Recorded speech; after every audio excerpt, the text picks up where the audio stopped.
Good morning, Reed here, back at Orchestra Farm. Thanks for joining me this morning, my little pre-work walkabout. And it is definitely the autumn now.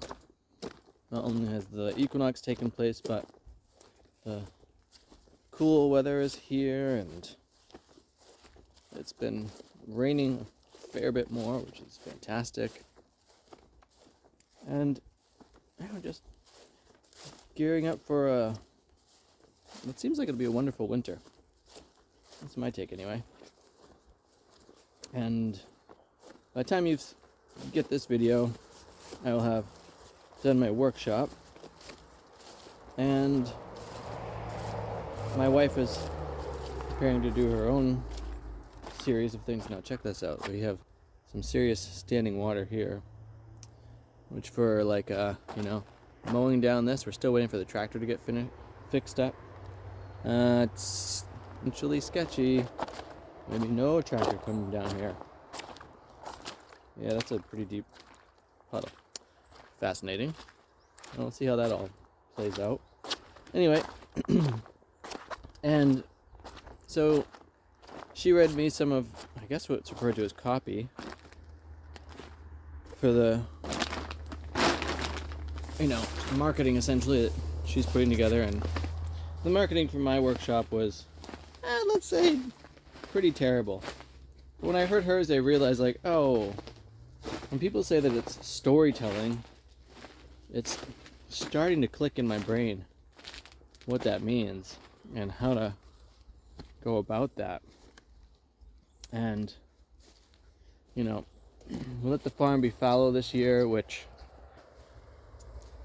yeah, you can see some raspberries and things in there, and these walnuts, which are technically in pots, are like off the chart. Like, I don't know, how much growth is that? That's like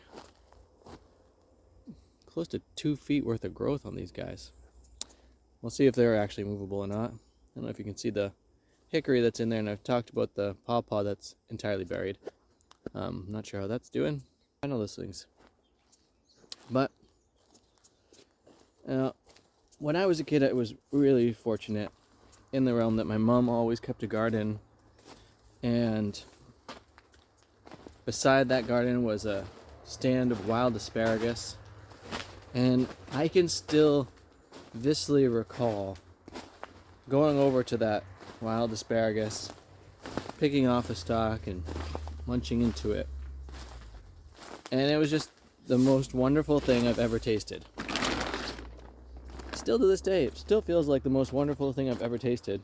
And I've definitely had some very delicious foods.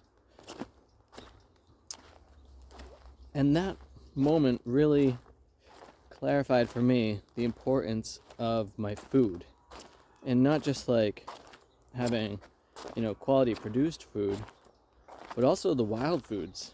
And the notion of eating it as fresh as possible.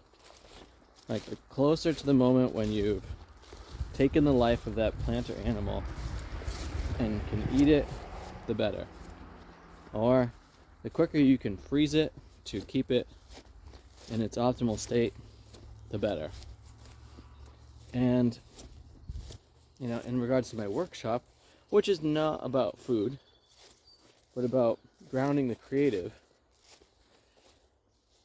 the notion of, in that same time frame in my life, my mom would take me on these walks, and there was I'm not sure if you call it a creek or a stream.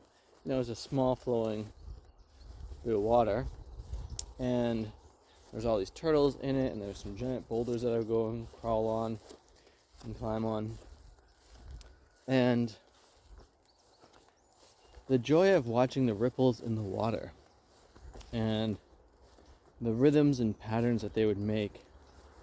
I recall pulling out my crayons when I got home and not trying to draw them exactly like a photorealism kind of a thing by a long shot, but allowing the impressions of them to move my artistic efforts. And later in life, when I finally saw the ocean, and not only like the waves curling and cresting onto the shore, but the feedback patterns of the waves as they rolled over each other, from the backsplash going forwards and backwards, are so alluring to me. And allowing those patterns to influence my artistic efforts, both visually and musically, and even sometimes in my dance movements. And there's like a whole world of these different pieces of nature, patterns and rhythms and sounds and sensations. The sand moving beneath one's foot as you walk on the beach, compared to like the squish of a bog below your foot, compared to the substance of a rock, and how the warmth of any of those things, depending on the time of year, or the coldness, may move and transmit itself through our bodies. All of these things end up playing into how I create my arts and how I think about setting up different spaces, so that nothing just hits you all at once, but it's over the course of a while these things subtly reveal themselves. And when I'm designing landscapes and things, I try to keep these pieces in mind. Well, that's what I have for you today. And I'm wondering, what are you experiencing in your own world around you? Let me know in the comments below. Thanks for watching this. I'm still giving away paintings. You will have to send me your email. My email will be in the description and of this video. And all I'm asking for is some shipping for that. With that, or you can ask me more details about it. Again, I'm just trying to create some more space. I picked up some more canvases yesterday when I was off island, which is always exciting. Started one of them with 2 of my kids yesterday. Always exciting. Anyway, with that, thanks for watching. Thanks for subscribing.